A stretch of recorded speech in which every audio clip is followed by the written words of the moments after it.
আসছো তোমরা?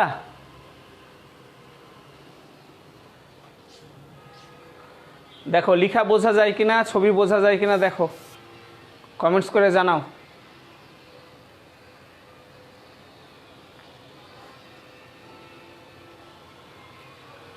আর নেটের প্রবলেম হলে সাথে সাথে আবার ত্যাগ করে চলে যেও না, কিছুক্ষণ ওয়েট করো। হ্যাঁ,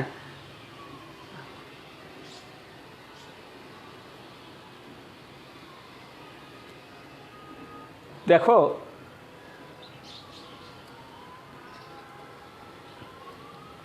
লিখে ক্লিয়ার বোঝা যায়?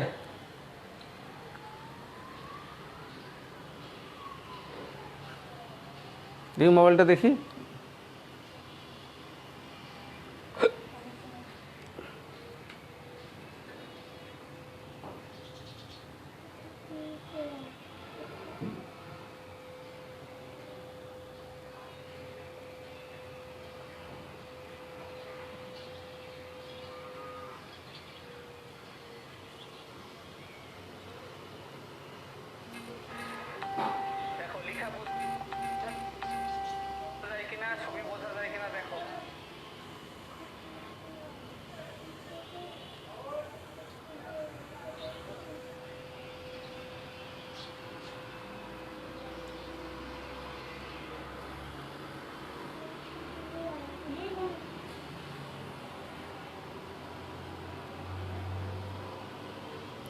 ক্লিয়ার, সব ক্লিয়ার না? আচ্ছা আচ্ছা, ঠিক আছে, সবাই বলছে ক্লিয়ার। তাহলে দেখো আমি একটু শুরু করি। আদাব ভাইয়া, আদাব। তোমাদেরকে দেখতে পাচ্ছি না, মনটা ভালো না, বুঝলা? হ্যাঁ, ক্লাস এইভাবে ভালো লাগছে না। হ্যাঁ, তারপরেও এই যে তোমাদের ক্লাস নিতে পারছি, একটু বকতে পারছি, একটু কথা বলতে পারছি। হ্যাঁ হ্যাঁ, একটু কথা বলতে পারছি, এ কারণে আসলে তোমাদের সাথে কথা বলা ভালো লাগছে এই পড়াতে। দেখো, একটা শুক্রাণুকে আমরা 4 ভাগে ভাগ করেছি: মাথা, গ্রীবা, মধ্যখণ্ড, লেজ। কালকে আমরা এই পর্যন্ত চিত্রটা দেখেছিলাম। এই যে মাথা দেখছো, তোমরা একটু শুনো, মাথা নিয়ে বলি প্রথমে। এই মাথা গোল আকারও হতে পারে।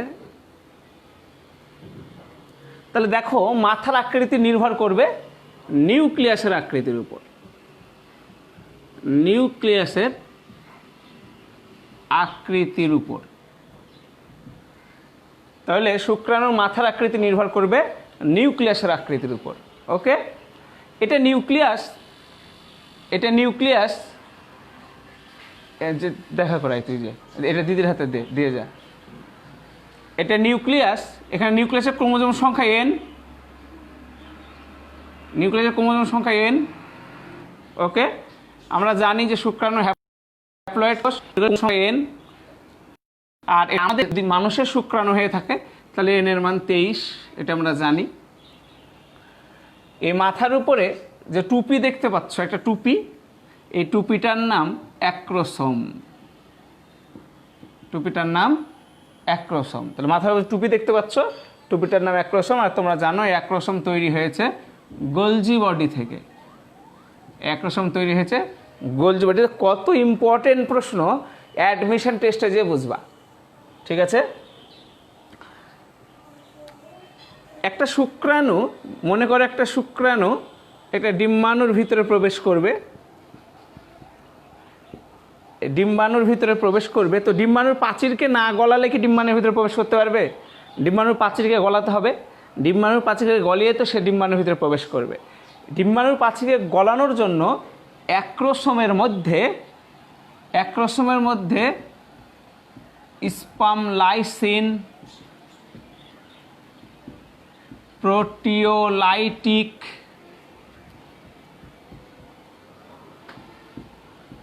হায়ালুরোনিডেজ, এইসব এনজাইমগুলো এখানে থাকে। তাহলে অ্যাক্রোসোমের মধ্যে দেখো, অ্যাক্রোসোম তৈরি হয়েছে গোলজি বডি থেকে। অ্যাক্রোসোমের মধ্যে স্পাম লাইসিন, প্রোটিওলাইটিক, হায়ালুরোনিডেজ এই এনজাইমগুলো এখানে থাকে। তুলে নাও তোমরা, এই এনজাইমগুলো এখানে থাকে। কি বলছো?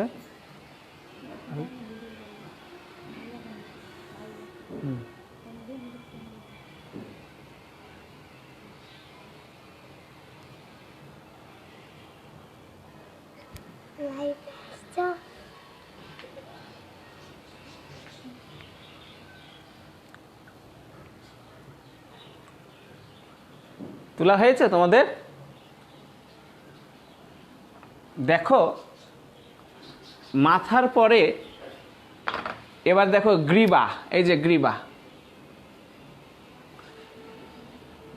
গ্রীবা, গ্রীবাতে আসলে দুটা সেন্ট্রিওল আছে। গ্রীবা গঠিত সেন্ট্রিওল দিয়ে, সেন্ট্রিওল, একটা নিকটবর্তী সেন্ট্রিওল,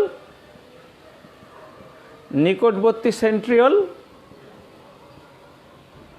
আর একটা হলো দূরবর্তী, দূরবর্তী সেন্ট্রিওল।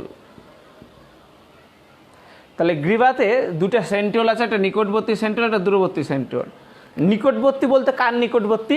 নিউক্লিয়াসের নিকটবর্তী, নিউক্লিয়াস থেকে নিকটে। এই নিকটবর্তী সেন্ট্রিওল শুক্রাণুর সাথে ডিম্বাণু মিলিত হলে জাইগোট হয়।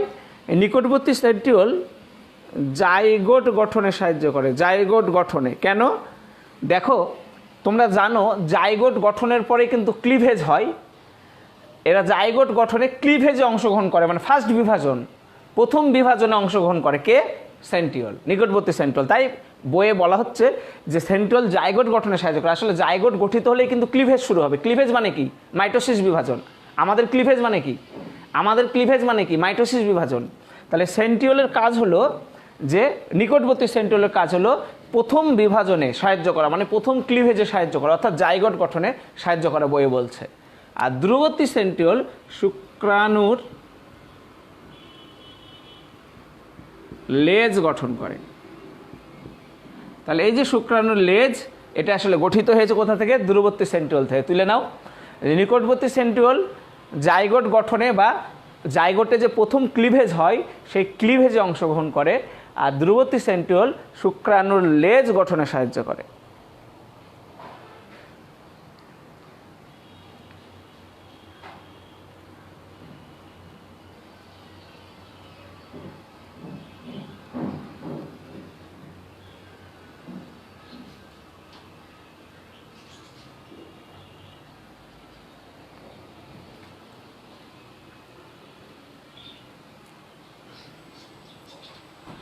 হয়েছে?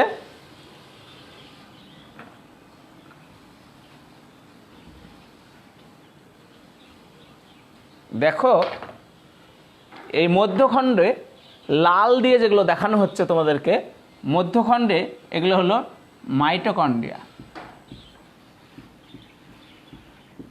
এই প্রশ্ন কিন্তু মেডিকেল টেস্টও এসছে, প্রশ্ন খুলে দেখবা যে শুক্রাণুতে মাইটোকন্ড্রিয়ার অবস্থান কোথায়। তো চিত্রই কথা বলছে, শুক্রাণুতে মাইটোকন্ড্রিয়ার অবস্থান হলো মধ্যখণ্ডে। ম ম মাইটোকন্ড্রিয়া থাকে শুক্রাণুতে, মাইটোকন্ড্রিয়া থাকে মধ্যখণ্ডে।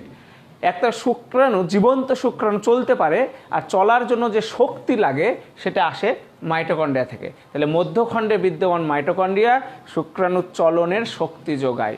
ওকে, এবার আসো লেজ বা ফ্লাজেলা। লেজকে আমরা লেজও বলে থাকি বা ফ্লাজেলা বলে থাকি। লেজ বা কি সমস্যা? লেজ বা ফ্লাজেলা, এই লেজ দিয়ে সে চলে। তোমরা দেখতেই পাচ্ছ এর লেজের অধিকাংশ আবৃত, কিছু অংশ অনাবৃত অবস্থায় থাকে।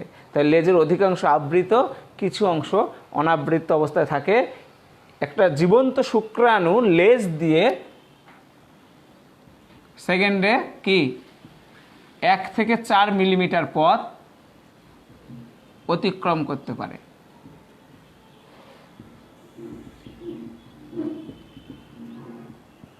একটা শুক্রাণু তার লেজ দিয়ে তো সে চলে, শুক্রাণু তো লেজ দিয়ে চলে। তো বলছে যে একটা শুক্রাণু প্রতি সেকেন্ডে 1 থেকে 4 মিলিমিটার পথ অতিক্রম করতে পারে এই লেজের সাহায্যে। তাহলে তোমাদের পরীক্ষার জন্য 3 মার্কের প্রশ্ন হিসাবে এটা খুব ইম্পর্টেন্ট যে একটা শুক্রাণুর গঠন বর্ণনা করো। পারা যাবে? একটা জনন কোষের, একটা পুরুষ জনন কোষের গঠন বর্ণনা করো। আসলে পারা যাবে? একটা পুরুষ জনন কোষের গঠন। ওকে, তুলে নাও।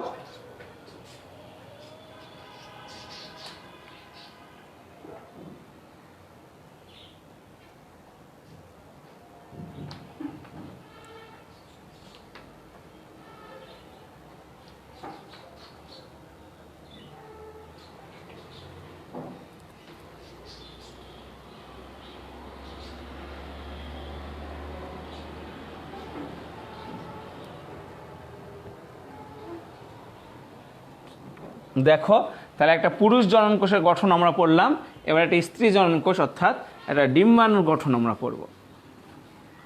এটা ডিম্বাণুর গঠন আমরা পড়ব।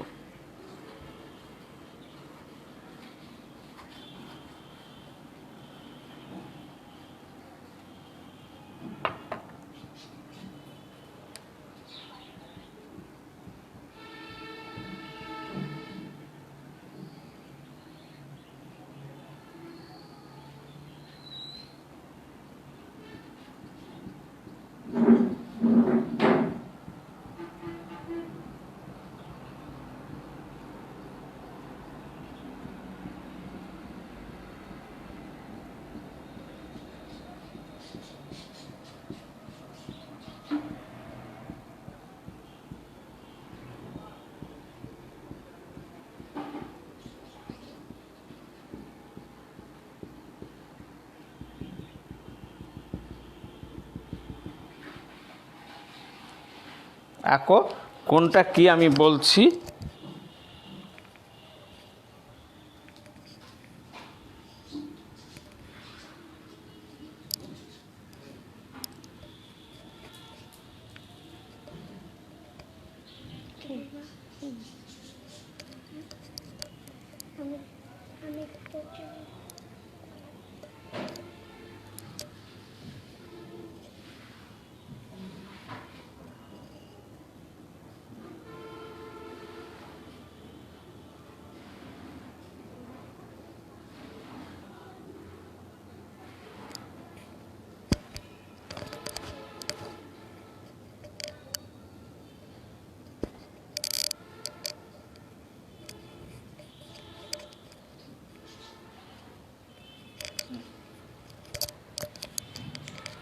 দেখো, আমি কিন্তু বলেছি তোমাদেরকে আগেই যে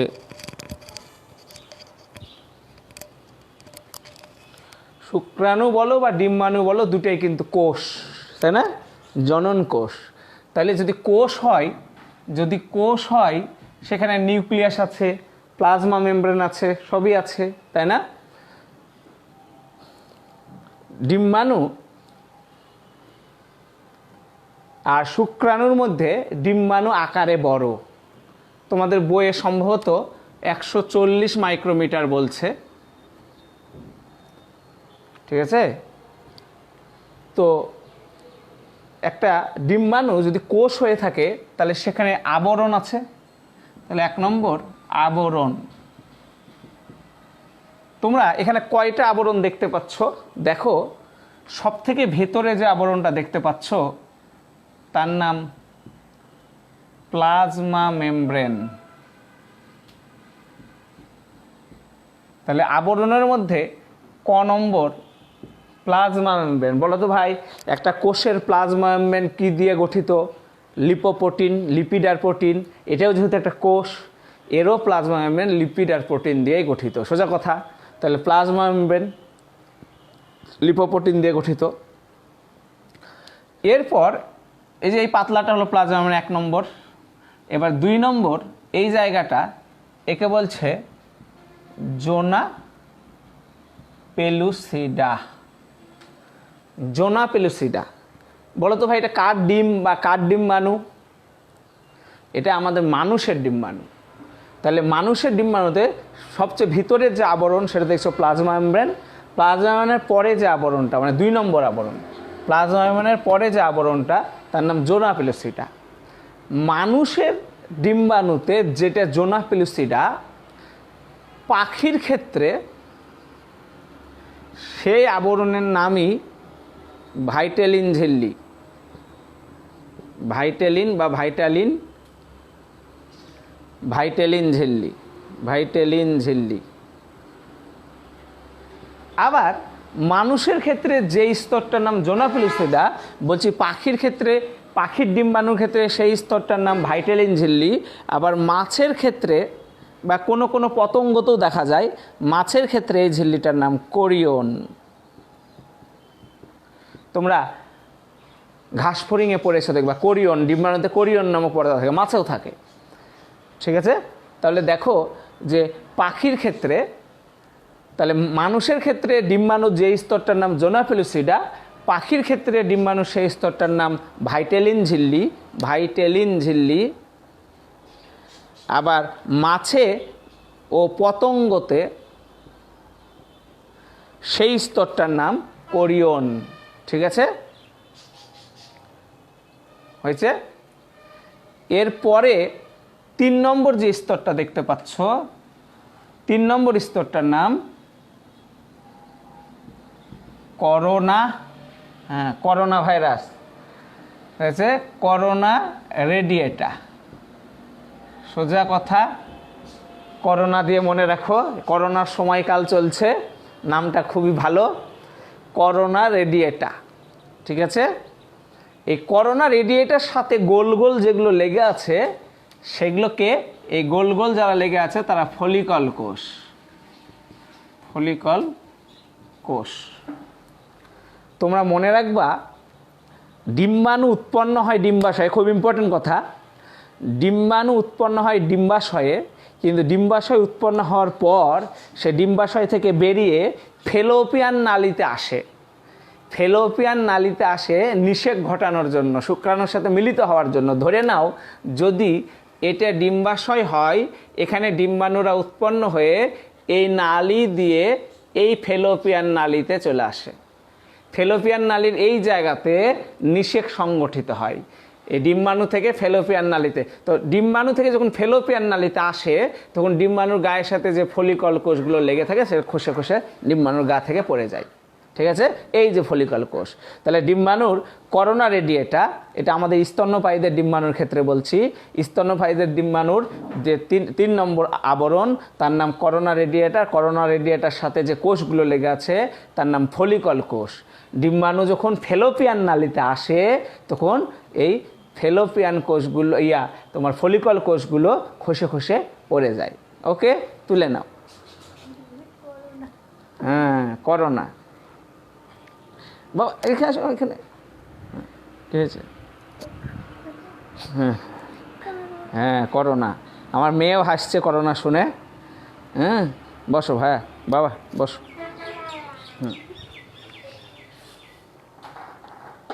হ্যাঁ, 3টি আবরণ, আবরণের মধ্যে ক, খ, গ, প্লাজমা মেমব্রেন, জোনা পেলুসিডা, করোনা রেডিয়েটা।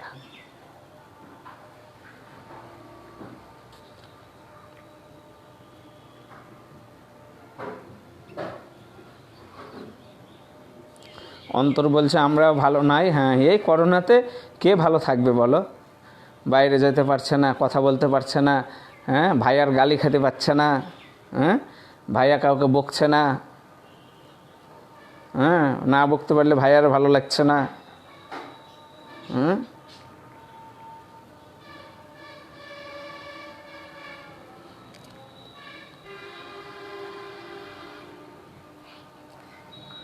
তাহলে তুলে নাও। তাহলে 1 নম্বর আবরণ, তাহলে ডিম্বাণুর মধ্যে 1 নম্বর আবরণ হয়েছে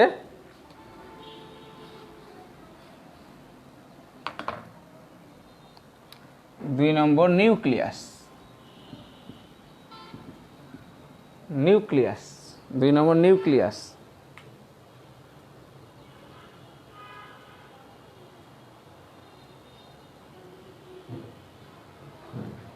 আপনার পিচ্চিটাকে ক্যামেরার সামনে নিয়ে আসেন।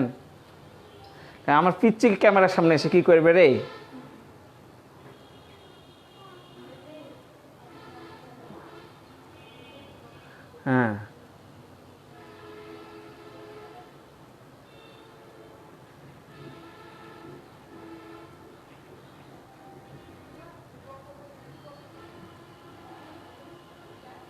দেখো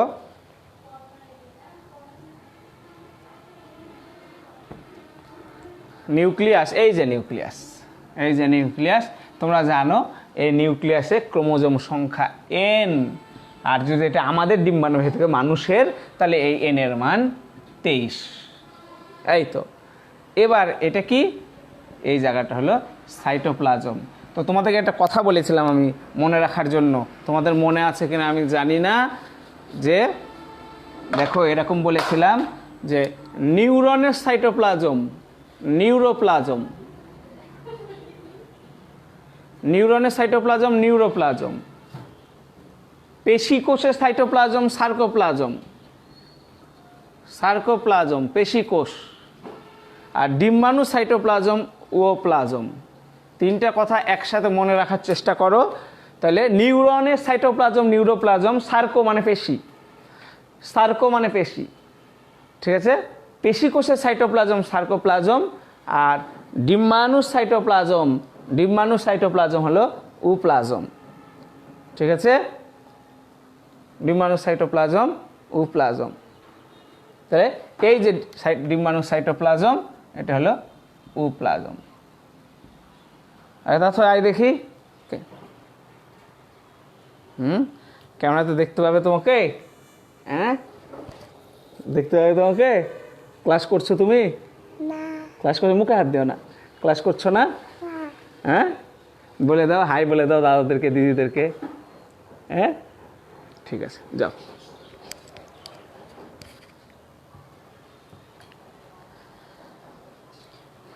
আচ্ছা, তাহলে ডিম্বাণু সাইটোপ্লাজম উপ্লাজম হয়েছে, তোলা হয়েছে। দে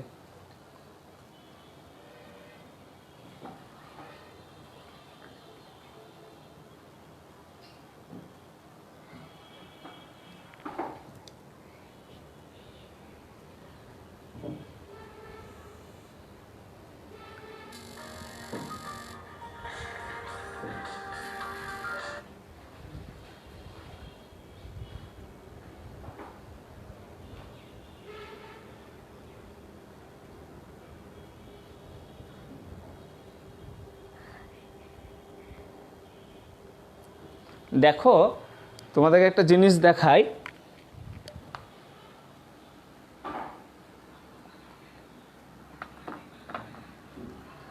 তোমাদের জিনিস দেখাই, এই যে এটা ডিম্বাণু সাইটোপ্লাজম। দেখো যদিও আমাদের মানুষের ডিম্বাণুতে কুসুম নাই বললেই চলে, খুবই কম, 2-1 ফোঁটা ছিটা ফোঁটা কুসুম থাকে। তো মানুষের ডিম্বাণু বা যে কোনো ডিম্বাণুতে যেদিকে নিউক্লিয়াস আছে, দেখো নিউক্লিয়াসটা এদিকে আছে, বা যেদিকেই থাকুক না কেন, যে প্রান্তে নিউক্লিয়াস আছে এই প্রান্তকে বলে animal pole, animal pole, pole মানে মেরু। আর যেদিকে কুসুম থাকে, সাপোজ ধরে নাও এটা কুসুম, যদিও মানুষের ডিম্বাণুতে তেমনভাবে কুসুম থাকে না, আমি দেখাচ্ছি অন্য ডিম্বাণুর ক্ষেত্রে প্রযোজ্য। যে প্রান্তে কুসুম থাকে সেই প্রান্তকে বলে ভেজিটাল পোল, ভেজিটাল পোল। তাহলে মনে রাখবে এভাবে যে যে কোনো ডিম্বাণুর যেদিকে নিউক্লিয়াস থাকবে সেই দিকটাকে বলা হবে অ্যানিম্যাল পোল, আর যে প্রান্তে কুসুম থাকবে সেই প্রান্তটাকে বলা হবে ভেজিটাল পোল, ঠিক আছে। তো ডিম্বাণুর মধ্যে সাইটোপ্লাজমে মাইটোকন্ড্রিয়া, তোমার গোলজি বডি, অন্যান্য রাইবোজোম, অন্যান্য কোষীয় অঙ্গাণু কিন্তু সাইটোপ্লাজমে থাকবে, ঠিক আছে। এই হলো একটা ডিম্বাণুর গঠন। দেখো ডিম্বাণুর যে প্রান্তে বলছে নিউক্লিয়াস সে প্রান্তকে অ্যানিম্যাল পোল, আর যে প্রান্তে কুসুম থাকে সে প্রান্তকে ভেজিটাল পোল। এছাড়া অন্যান্য অঙ্গাণু, তোমার মাইটোকন্ড্রিয়া, গোলজি বডি, রাইবোজোম, এগুলো সব সাইটোপ্লাজমে থাকবে। এ হলো একটা ডিম্বাণুর গঠন।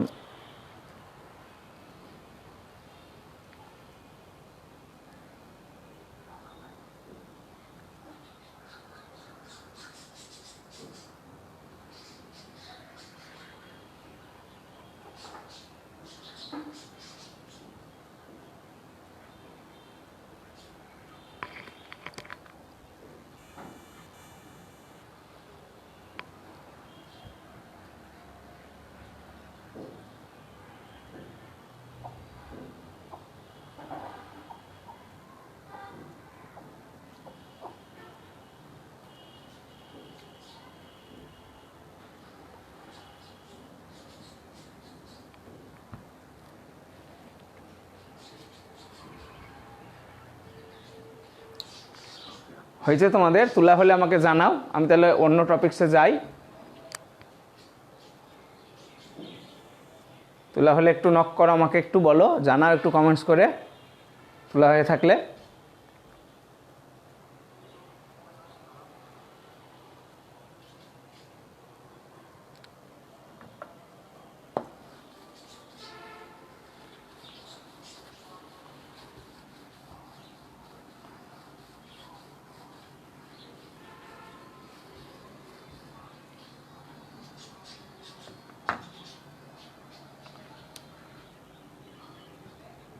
কুসুমের পরিমাণের উপর ভিত্তি করে ডিম্বাণু 4 ধরনের। মনে রাখবা, এগুলো এমসিকিউ বা ছোট প্রশ্নের জন্য পড়া।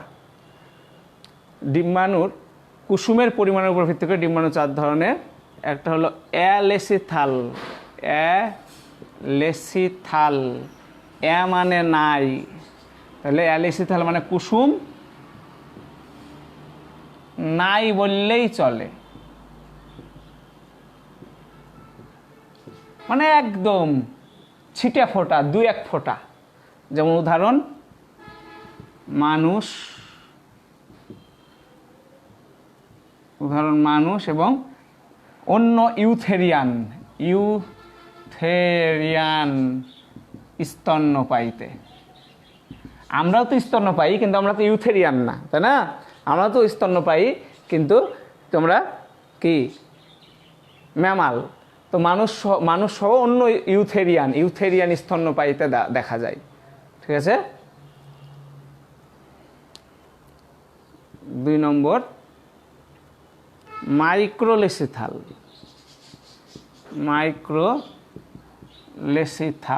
মাইক্রো মানে খুবই কম, কুসুমের পরিমাণ খুবই কম। ঠিক আছে? মাইক্রো খুবই কম, কুসুমের পরিমাণ। একাইনোডার্মাটা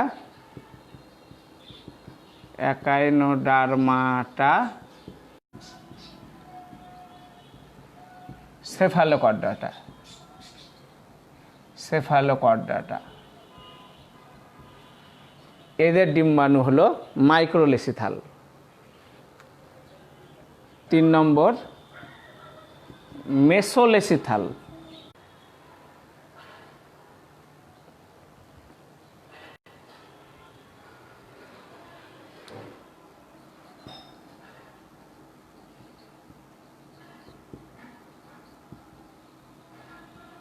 পলিলেসিথাল। পলি মানে বহু, কুসুমের পরিমাণ বেশি, পলিলেসিথাল। ঠিক আছে? কুসুমের পরিমাণ বেশি। কোথায় বেশি থাকে? হ্যাঁ, হাঁস, মুরগি, পাখি, সরীসৃপ, এদের ডিম্বাণু হলো পলিলেসিথাল, যেখানে কুসুমের পরিমাণ অনেক বেশি। এলো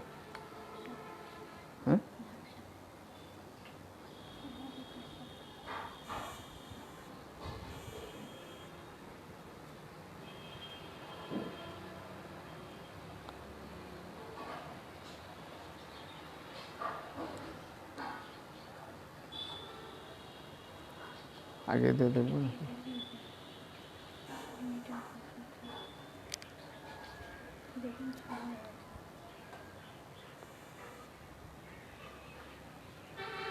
এখন ঠিক আসছে মনে হয়।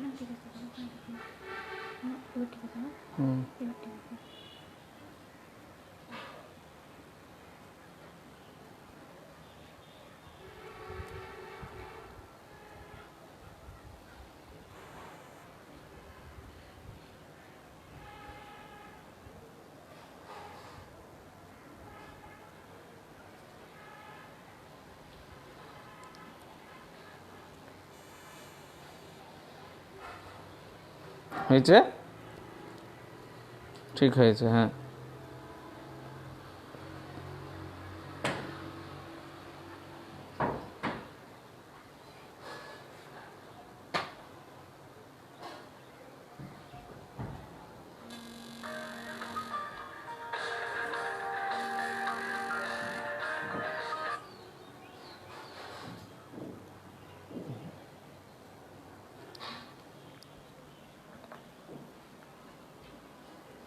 দেখো আর একটা প্রকারভেদ,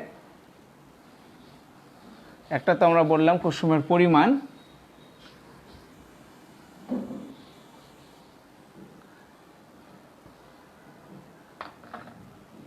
হয়েছে, আর এটা হলো কুসুমের বন্টনের উপর, কুসুমের বন্টনের উপর ভিত্তি করে, কুসুমের বন্টনের উপর ভিত্তি করে তিন ধরনের, কুসুমের বন্টনের উপর ভিত্তি করে তিন ধরনের।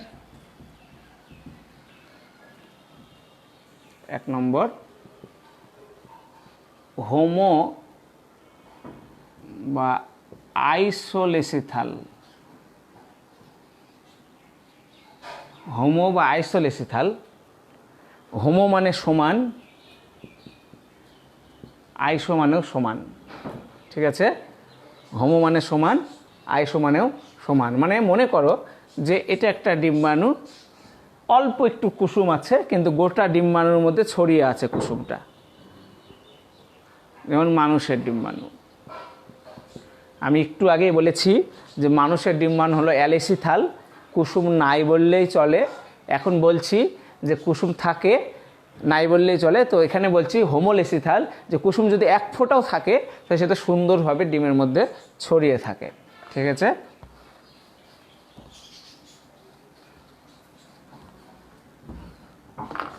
দুই নম্বর সেন্ট্রোলেসিথাল, সেন্ট্রোলেসিথাল, সেন্টার মানে কেন্দ্র, সেন্টার মানে কেন্দ্র।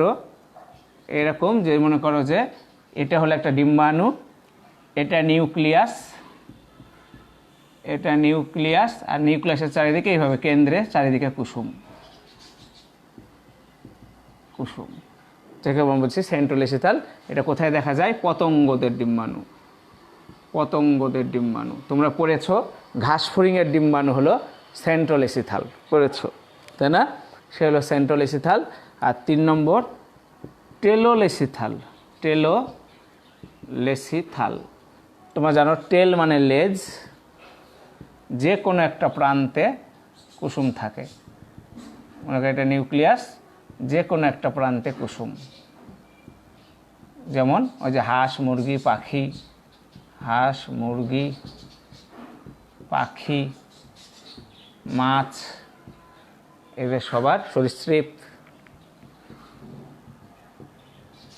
এদের ডিম্বাণু হলো টেলোলেসিথাল, ঠিক আছে? ডাটা দিয়ে দেখতো, ইয়াদে দেখ, এখানে দেখ, দেখি এখানে আগে দেখ, তবে ওখানে দেখ।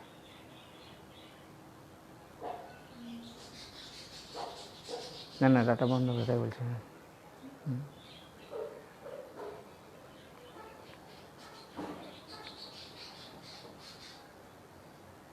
কানেক্ট হয়েছে তো।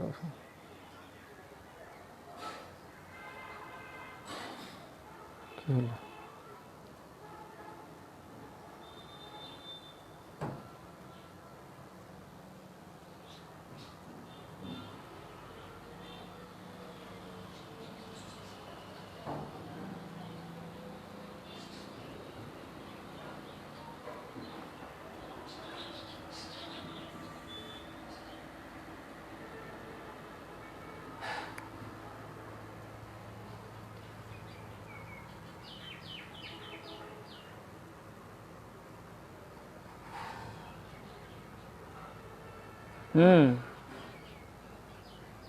হ্যাঁ ঠিক লিখেছো,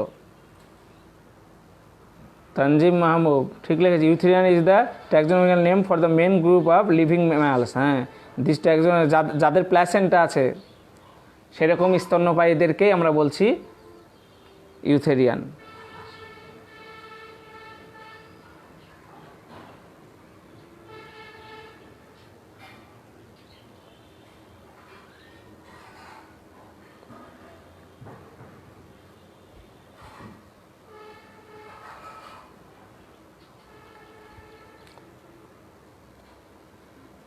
হয়েছে তো, হচ্ছে না নাকি ভাই? হচ্ছে, হ্যাঁ তখন কর দে, তখন কর ডাটা।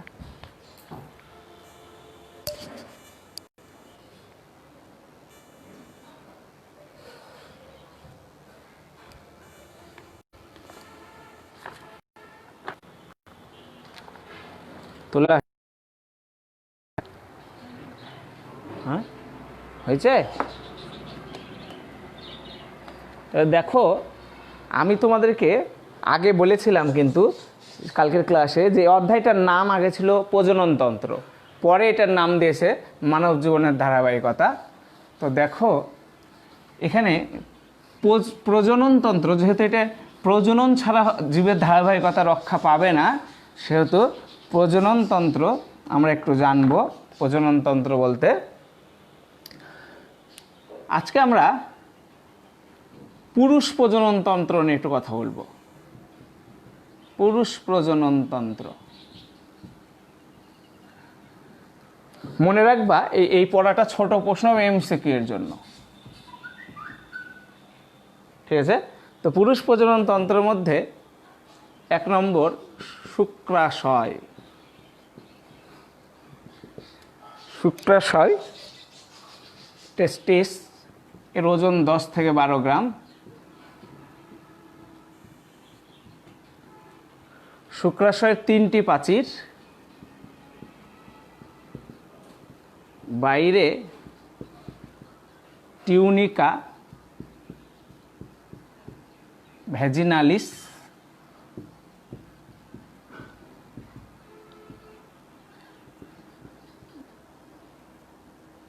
মাঝে টিউনিকা অ্যালবুজিনিয়া,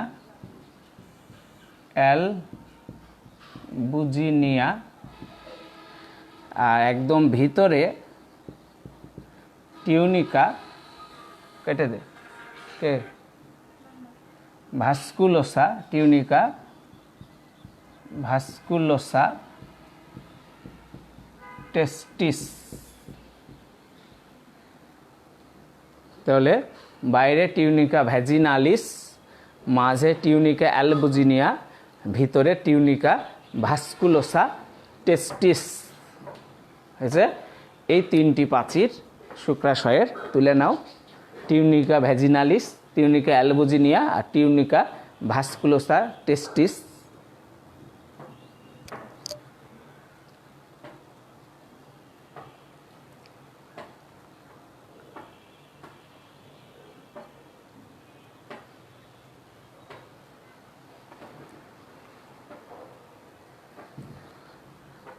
হয়েছে। শুক্রাশয়ে প্রায় 250টি পিরামিডের মতো খণ্ড আছে। 250টি পিরামিডের মতো খণ্ড আছে এবং প্রতি খণ্ড থেকে 1 থেকে 4টি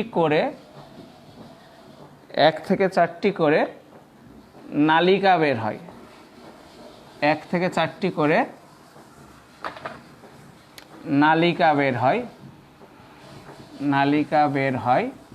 এই নালিকাগুলোকে আমরা বলি, এই নালিকাগুলো একত্রিত হয়ে, তাহলে 250টি পিরামিডের মতো খণ্ড আছে, প্রত্যেক খণ্ড থেকে 1 থেকে 4টি করে নালিকা বের হয়। এই নালিকাগুলোকে একত্রে বলে রেটি টেস্টিস।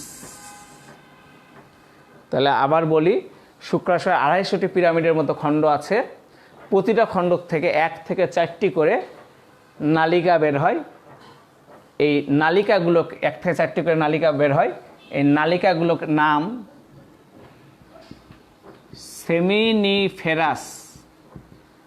সেমিনিফেরাস নালিকা, খুব ইম্পর্টেন্ট। এই সেমিনিফেরাস নালিকাগুলোকে একত্রে বলা হয় রেটি টেস্টিস গঠন করে। তাহলে 250টি খণ্ড আছে, প্রত্যেক খণ্ড থেকে 1 থেকে 4টা করে সেমিনিফেরাস নালিকা বের হয়, আর সেমিনিফেরাস নালিকাগুলো মিলিত হয়ে রেটি টেস্টিস গঠন করে। সেমিনিফেরাস নালিকাগুলো মিলিত হয়ে রেটি টেস্টিস গঠন করে। হয়েছে? আমরা এগুলো সব এমসিকিউ ছোট প্রশ্নের জন্য জানছি। শুক্রাশয়ের কাজ আমরা জানি, শুক্রাণু তৈরি করা, এবং তোমরা জানো শুক্রাশয় থেকে কিছু হরমোন ক্ষরিত হয়, টেস্টোস্টেরন, অ্যান্ড্রোজেন, এগুলোর নাম শুনেছো তোমরা, ঠিক আছে? তো এই হরমোনগুলো আমাদের পরে আসবে, আজকের পড়াতে না। এইটুকুটা জানো শুক্রাশয় সম্পর্কে, তাহলে হবে। হয়েছে?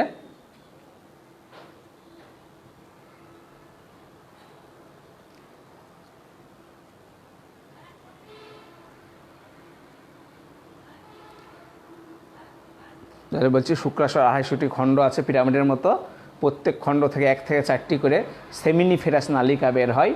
এই নালিকারা একত্রিত হয়ে একটি টেস্টিস গঠন করে।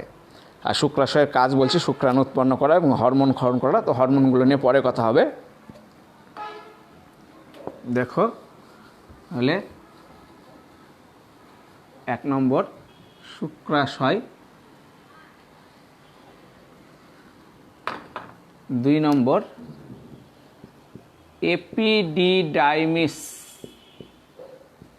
এপিডিডাইমিস যে কাজগুলো বলছি শুধু সেই কাজগুলো মনে রাখো। এপিডিডাইমিস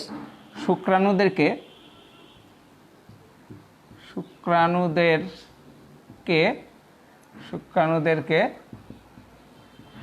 প্রায় 1 মাস সঞ্চিত করে রাখে।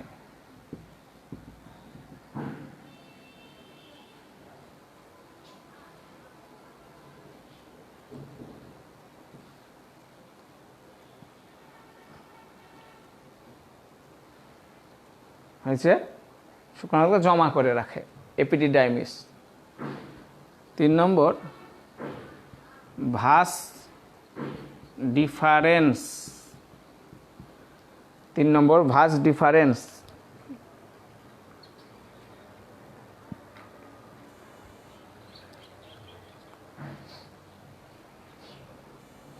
ভাস ডিফারেন্স এরা শুক্রাণুকে পরিবহন করে।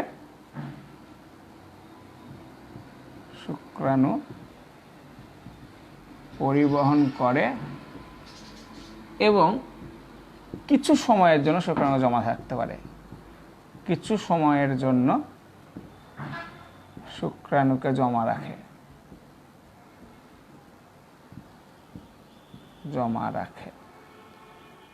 তাহলে 1 নম্বর শুক্রাশয়, 2 নম্বর এপিডিডাইমিস, 3 নম্বর ভাস ডিফারেন্স এরা শুক্রাণুকে পরিবহন করে এবং কিছু সময়ের জন্য শুক্রাণুকে জমা রাখে। ঠিক আছে? তোলা হয়েছে?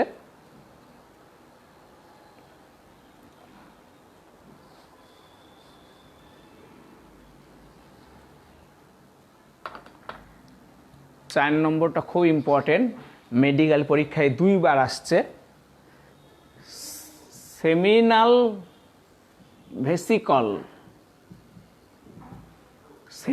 ভেসিকল খুব ইম্পর্টেন্ট সিমেন্ট তৈরির জন্য। সিমেন্ট বা বীর্য রস সিমেন্ট তৈরির জন্য প্রয়োজনীয় পদার্থ ক্ষরণ করে। সিমেন্ট তৈরির জন্য প্রয়োজনীয় পদার্থ ক্ষরণ করে। শুধু তাই না, এখান থেকে খরিত ফ্রুক্টোজ, সেমিনাল ভেসিকল থেকে খরিত ফ্রুক্টোজ শুক্রাণুর চলনের শক্তি যোগায়।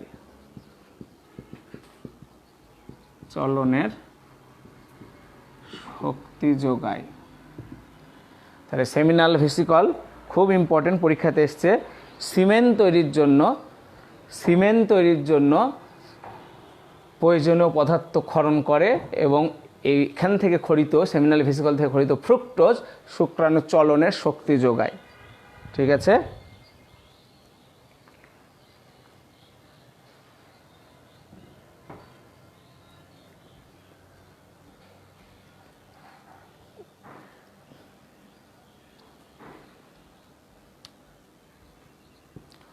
পাঁচ নম্বর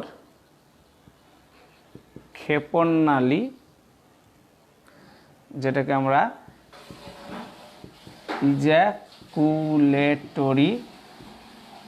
ইজাকুলেটরি ডাক্ট বলি। ক্ষেপণনালী বা ইজাকুলেটরি ডাক্ট এরা শুক্রাণুকে পরিবহন করে।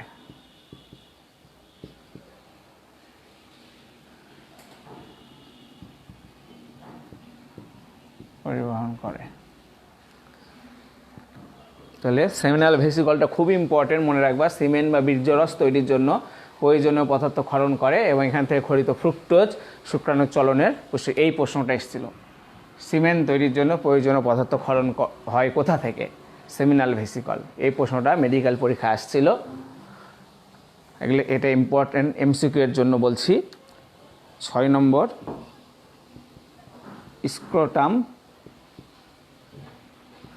স্ক্রোটাম বা অন্ডথলি। স্ক্রোটাম বা অন্ডথলি। স্ক্রোটাম হবে শয়ে কয়ে ওখানে স্ক্রোটাম বা অন্ডথলি। এই প্রশ্নটা এখন যেটা বলবো এটা মেডিকেল পরীক্ষায় এসছে। এর তাপমাত্রা শরীরের তাপমাত্রার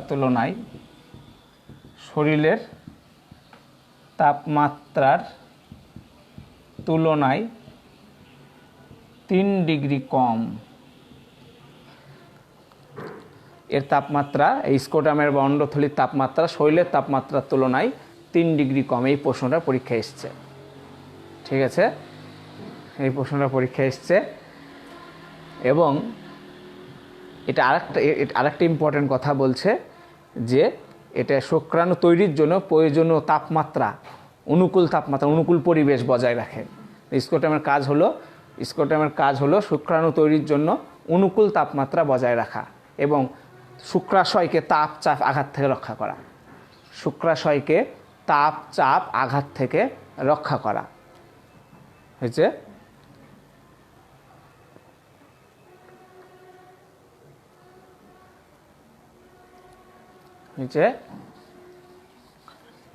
দেখো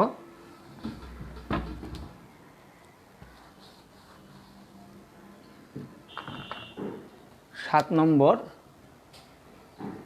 প্রোস্টেট গ্রন্থি। পুরুষ প্রজননতন্ত্রে আমরা 2টা গ্রন্থি পড়াবো আজকে। তাহলে প্রোস্টেট গ্রন্থি, এ গ্রন্থি নিঃসৃত রস, এরাও বীর্যরসের পরিমাণ বাড়ায়। এ গ্রন্থি নিঃসৃত রসে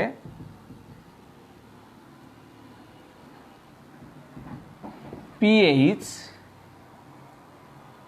শুক্রাণুর চলনে সাহায্য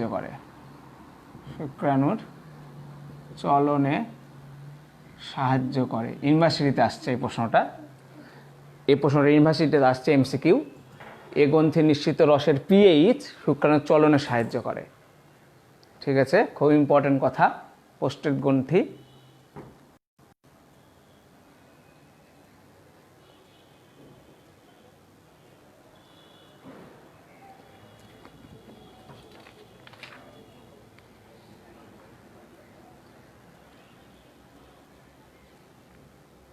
আরেকটা হলো কাউপার বা বাল্বো ইউরেথ্রাল এর গ্রন্থি। কাউপার বা বাল্বো ইউরেথ্রালের গ্রন্থি।